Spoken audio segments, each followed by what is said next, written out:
Go fridge yourself.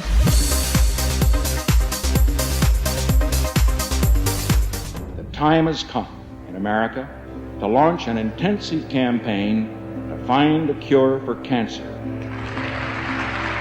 Our recovery plan will invest in electronic health records. It will launch a new effort to conquer a disease that has touched the life of nearly every American by seeking a cure for cancer in our time. Since the war on cancer began in 1971, more than 14,800,000 Americans have died from some form of the disease. 1,500 die every day. That's 565,000 men, women, and children in 2009 alone. More people will die from cancer in this country in the next 3 years than all the American soldiers who died fighting since the American Revolution. From 1920 to the present time, we have made little or no progress in the treatment of adult cancers. So a person who gets prostate cancer or breast cancer today will live as long as a person who got it in 1920. No big change. With all the radiation therapy that we began in the 10s and 20s, combination chemotherapy in the 60s, immunotherapy that began in the 70s, PET scans, MRI scans, you name it, billions and billions and billions of research dollars that we've thrown into this whole area of cancer research and treatment, little or no significant progress in the treatment of adult cancers. They will burn it, they will cut it out, or they'll try to poison it. Heavy trading today in the biopharma sector. Blockbuster cancer drug Erbitux racked up nearly $425 million in sales. You have this entire industry that is not going to just pack up and go away. This is the business. Hey Freebirds, it's Freely the Banana Girl here. Welcome to another episode. That was pretty good spin. Maybe because I got my Thai dancing pants on.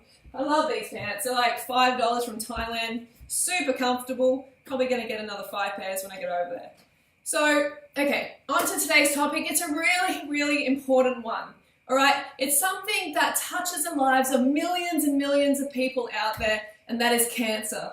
Almost all of us know someone who has had cancer, who has even died of cancer. It's that common. It's frightening. It's an epidemic proportion. It's wiping the population out, basically. 1 in 3 people is going to get cancer. And do they die of the cancer itself, or are they dying from the treatment? We're going to talk more about that today, and also we're going to talk about the business of cancer. Because if you're diagnosed with cancer and you go the conventional route, then on average, you're going to spend around $50,000 on treatments. $50,000, it's a huge amount of money. And with 1 million new cancer sufferers diagnosed every single year, that's $50 billion injected into the cancer industry. So there's a lot going on behind the scenes. There's a lot of greed, there's a lot of corruption, and we're going to talk about that today. So grab your banana smoothie and listen up. This is some excellent information. Over 1 million Americans are diagnosed with a new cancer every year. All these people suddenly plunge into a dark tunnel that will dramatically change their life for many years to come. Faced with an apparently endless chain of medical tests, examinations, second opinions, medications, new tests, surgical operations, support therapies, and follow-up checks, they find themselves at the complete mercy of the disease. While in that tunnel, each patient feeds an immense medical apparatus that employs hundreds of thousands of people and generates millions and millions of dollars for the medical and pharmaceutical industries. From research laboratories to medical schools, from prevention clinics to worldwide drug sales. Today, the cancer medical apparatus is so large and expensive that it needs its patients in order to survive. Okay, it seems crazy to me. I don't know, does it seem crazy to you that we keep doing the same thing over and over and over again and expecting a different result? We keep using the same conventional model over and over, but hey, it's not working. With a success rate of about 2 to 3%, why do we keep using it? There's a very good reason. I'll never forget walking into the hospital that day. My father's cancer had spread. There was nothing they could do but give him 6 months to live and send him home to die. I remember the doctor well. He was a kind man with a difficult job. I admired my father's courage as he grappled with the news of his impending death. Years later, I met Mary Harrington. I was diagnosed with malignant melanoma. At that point, he gave me 3 to 6 months to live. How long was it before you started to notice changes? I didn't die. So I knew something was happening. As a matter of fact, we were cleaning vegetables and my son turned around and said, "Mom, weren't you supposed to have..." And I said, "Been gone by now?" "Yes, but here, it's 7 months and I'm still here." 10 months on the diet, I had my first scan, and I was clear, and I've been clear since. Mary's not alone. Every year, thousands of people reverse a wide spectrum of cancers by going outside the system to seek alternative treatments. As I researched these treatments, I couldn't help but think about my father's doctor. Why didn't he know about these? As I've come to find out, if he did know and recommended an alternative treatment for cancer, he could not only lose his license, but go to jail. This didn't make sense to me. It didn't make sense that Mary had to travel out of this country to get simple dietary treatments for cancer. Over the years, I've come to learn that when something doesn't make sense, if you follow the money, you'll usually find the answer. That's when I learned about the business of cancer. As you will soon discover, the search for a cure is hardly the altruistic endeavor you've been led to believe. In fact, it's quite the opposite. Even worse, when you look at the hard numbers, our current cancer treatments are appallingly ineffective. This is Thomas using alternative therapy, and this is conventional therapy, 2 months worth. See, this reminds me a lot of my partner Harley's dad's situation, okay? He was 87 years old, he's riding along on his bicycle, he has a fall, and he goes into the doctors for like a routine, like a bit of a checkup to see if he's okay. They give him a scan and they're like, "You have cancer." Next thing you know, they're like, "You're going to get into surgery, radiation, blah, blah, blah. You don't have long to live." Freaking the poor guy out. And here's Harley saying, "Dad, don't have chemotherapy, don't have radiation. What are you doing? This is crazy."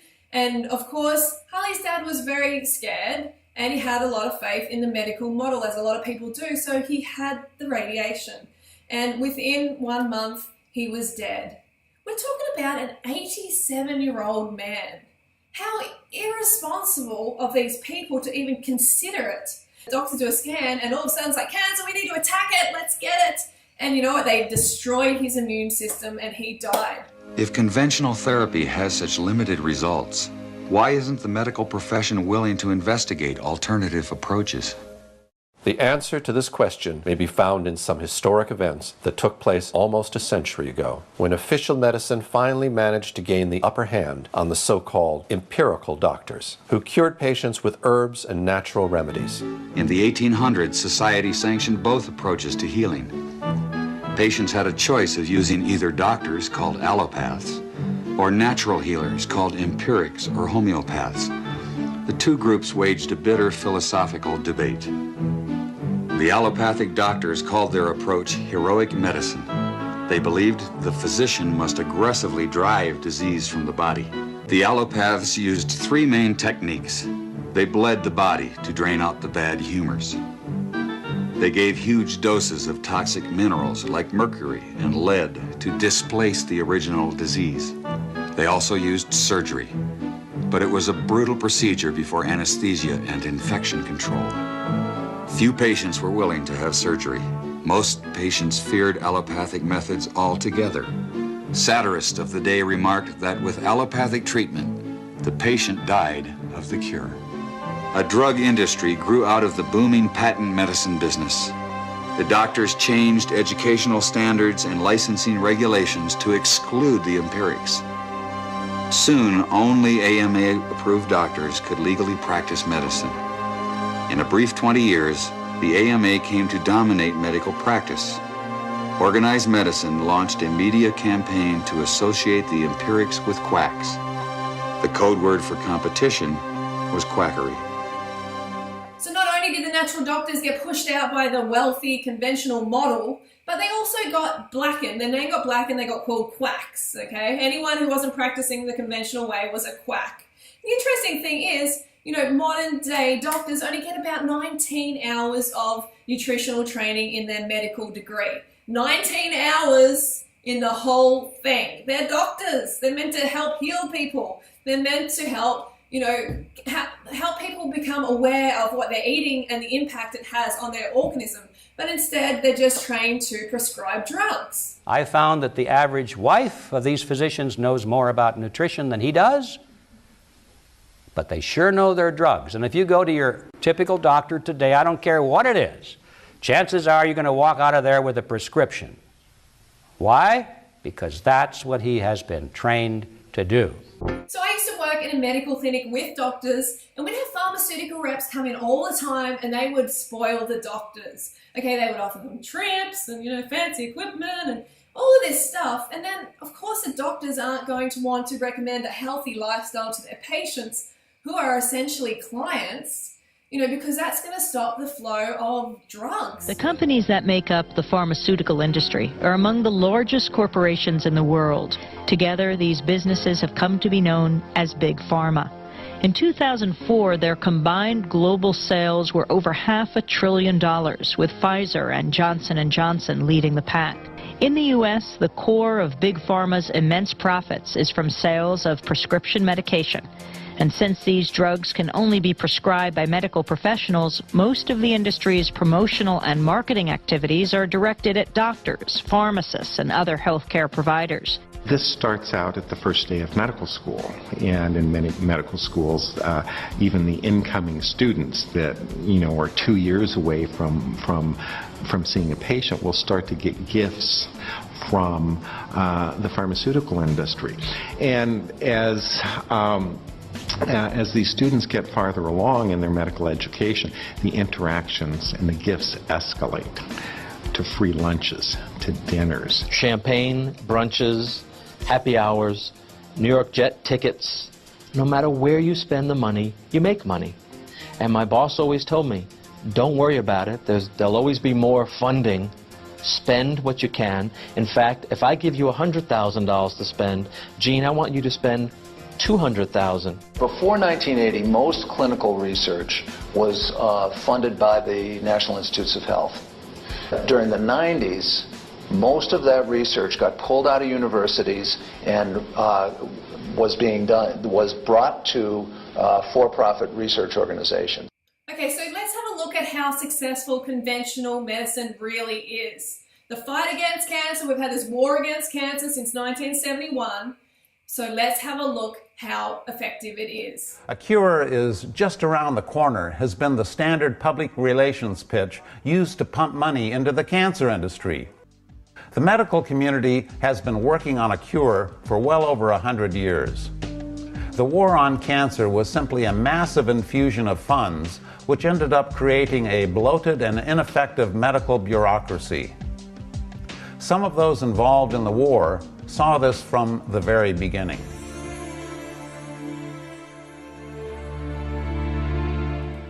Here are the results of a study of every randomized, controlled clinical trial performed in the U.S. between 1990 and 2004, which reported a statistically significant increase in 5-year survival due to the use of chemotherapy.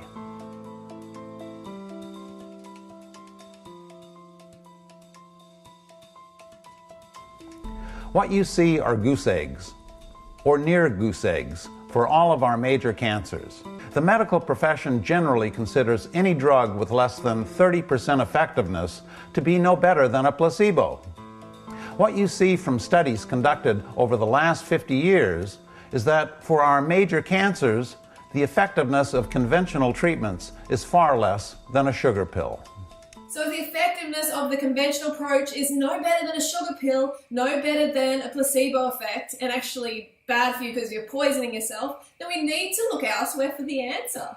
And the answer lies in your lifestyle. Today, ABC News has gone pink across every broadcast, saluting Breast Cancer Awareness Month and the search for a cure. But tonight we're also asking about prevention, specifically which women get the least breast cancer and why. ABC's chief medical editor, Dr. Richard Besser, brings us the answer. Ask Mao Shiying in the Chinese countryside. A perfect example of what can happen if you eliminate breast cancer risks. I have heard of breast cancer, but I don't know anyone who's ever had it.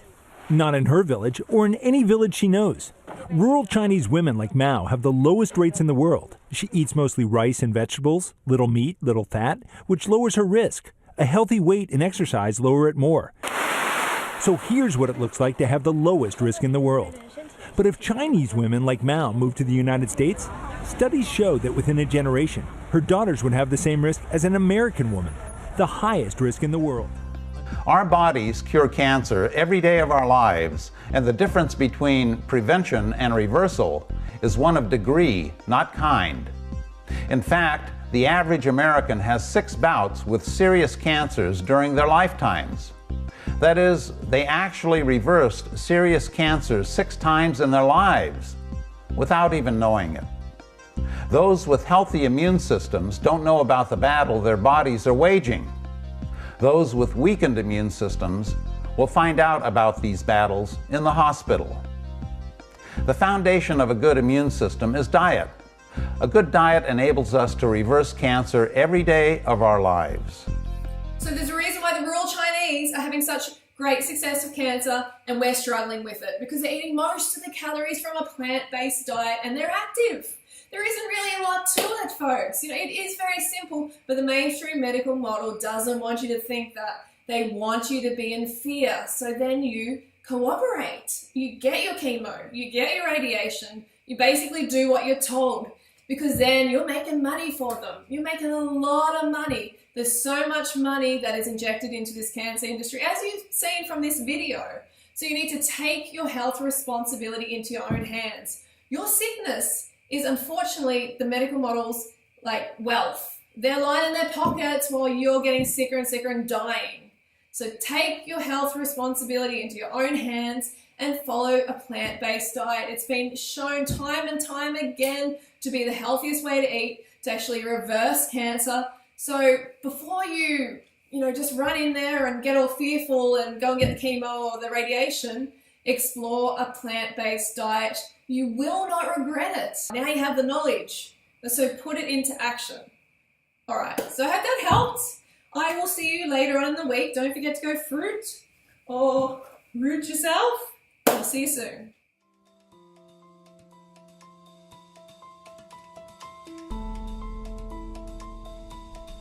Americans practically worship animal protein, yet it is the strongest carcinogen we will ever encounter in our lives. This is not something that has been recently discovered. It's something that has been ignored due to our obsession with eating meat. In the 1960s, researchers in India thought by increasing animal protein, it would help cure cancer. What they found was just the opposite. In 100% of the cases, increasing the consumption of animal protein caused cancer. Cancer was only triggered with animal protein. In further experiments, they found that regardless of how many carcinogens entered the body, the development of cancer was totally dependent on how much animal protein was consumed. In other words, the consumption of animal protein makes us more susceptible to cancer. This is one reason why populations such as the Okinawans and other groups who eat plant-based diets have much lower cancer rates. In effect, their plant-based diets form a green light around them, protecting them from cancer. Banana Girl.